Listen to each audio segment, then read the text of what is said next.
Hello friends, பாருங்கள். இதுதான் வந்து இருமடி பாத்தி. இதெல்லாம் வந்து இருமடி பாத்தி அமைக்காத இடம். இது இருமடி பாத்தி அமைக்கிற இடம். ஃபுல்லாக இப்போ தான் இருமடி பாத்தி ஃபுல்லாக அமைச்சிக்கின்னு வரேன். பாருங்க, மாதிரி இலை தழை எல்லாம் போட்டு இப்படி ஃபுல்லாக மண் போட்டு அது மேலே இலை தழை சருகு மேலே மண் போட்டுன்னு வரேன். பாருங்கள், ஏற்கனவே போட்டு அதை வேர்க்கடலை இருக்குது. எல்லாம் இருமடி பாத்தி ரெடி பண்ணி போட்டு இருக்குது.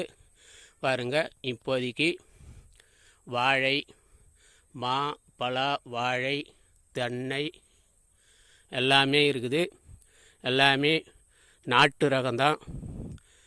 வாழை மரம் அப்படின்னு எடுத்தால் ஒரு 10 ஆண்டு கால பழமை வாய்ந்த கற்பூரவள்ளி ரகம் தான் போட்டுருக்குறேன். அதே மாதிரி மாமரம் எடுத்திங்கனாக்கா ஃபுல்லாகவே வந்து ஒரு 50 வருட மாமரத்திலிருந்து விதை எடுத்து அதிலேருந்து போட்டேன். நானே பதியம் போட்டு மாங்கன்று உற்பத்தி பண்ணி அதையே பண்ணது தான் அது அப்படி பார்த்திங்கன்னா. அதே மாதிரி தென்னை பார்த்திங்கன்னா பாருங்கள், இதுவும் தென்னையும் வந்து 50 வருடத்துக்கு முன்னாடி ரேஷன் கடையில் 1.25 ரூபா ஒரு கன்றுன்னு கொடுத்தாங்க.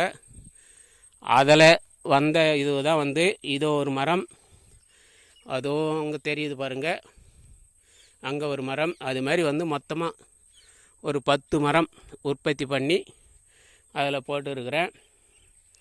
மாமரம் முன்னாடி சொன்ன மாதிரி பாருங்கள் எவ்வளோ அழகாக வந்திருக்கு. அது மாதிரி இதில் எல்லாமே நானே விதை உற்பத்தி பண்ணி போட்டது தான் இது. பாருங்கள், பலாமரம் இது நானே விதை உற்பத்தி பண்ணி போட்டது தான் இது. பலா நல்லா வந்திருக்கு. ஒரு 6 மாதத்துக்கு முன்னாடி கவாத் பண்ணி விட்டேன். இப்போ மீண்டும் இன்னும் ஒரு 3 மாதம் கழித்து இப்போ வந்து ஏறக்குறைய ஒரு 10 அடி உயரம் வளர்ந்துருக்குது.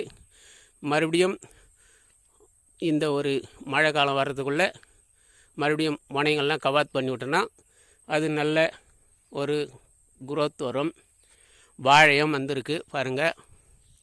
இதே மாதிரி மா, பலா, வாழை, தென்னை, சப்போட்டா இப்படி எல்லாத்துக்கும் வந்து உயிர்வேலி அமைச்சின்னு வரேன்.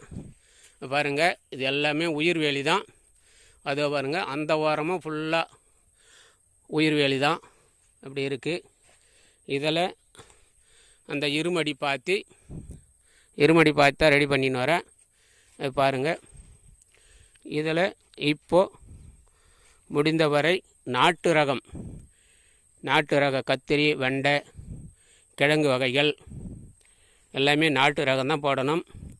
அதுக்கு தான் நம்ம ஐயா பாண்டிச்சேரி சுந்தர், உழுதுண்டு சுந்தர் அவர்கிட்ட தான் விதை கேட்டு வாங்கி இதெல்லாம் போட போகிறேன். அதுக்கான ஏற்பாடுகள் நடந்து கொண்டு வருகிறது. அது ஐயா கொடுத்தாருன்னா நான் இதை பயன்படுத்தி அதுக்கப்புறம் இது என்னென்ன செய்யணுமோ நல்லா சிறப்பாக செய்யும்போது அது ஒரு நல்ல வீடியோவாக எடுத்து போடுறேன். இப்போதைக்கு இந்த மாதிரி இருக்கிற மேட்டு பாத்தி அமைச்சின்னு வரேன். அதோ அந்த பக்கம்லாம் வந்து மேட்டு பாத்தி அமைக்காத இடங்கள். அதில் பாருங்கள், ஃபுல்லாகவே வந்து உயிர்வேலியில் பண்ணியிருக்கோம். எல்லாமே இருக்குது. இதில் பார்த்து இனிமேல் வந்து இதுக்கேற்ற மாதிரி எந்தெந்த பயிர் செய்யலான்னு ஐயா சுந்தர், பாண்டிச்சேரி உழுதுண்டு சுந்தர் அவர்கள்ட்ட ஆலோசனை கேட்டு நாட்டு ரக விதைகள் வாங்கி நான் சிறப்பாக செய்வேன் என்று எனக்கு நம்பிக்கை இருக்குது. அவரும் இதுக்கு ஒத்துழைப்பார்னு நான் நம்புகிறேன். வாழ்க வளமுடன், வாழ்க வையகம், வாழ்க பிரபஞ்சம், வாழ்க இறையருள். நன்றி.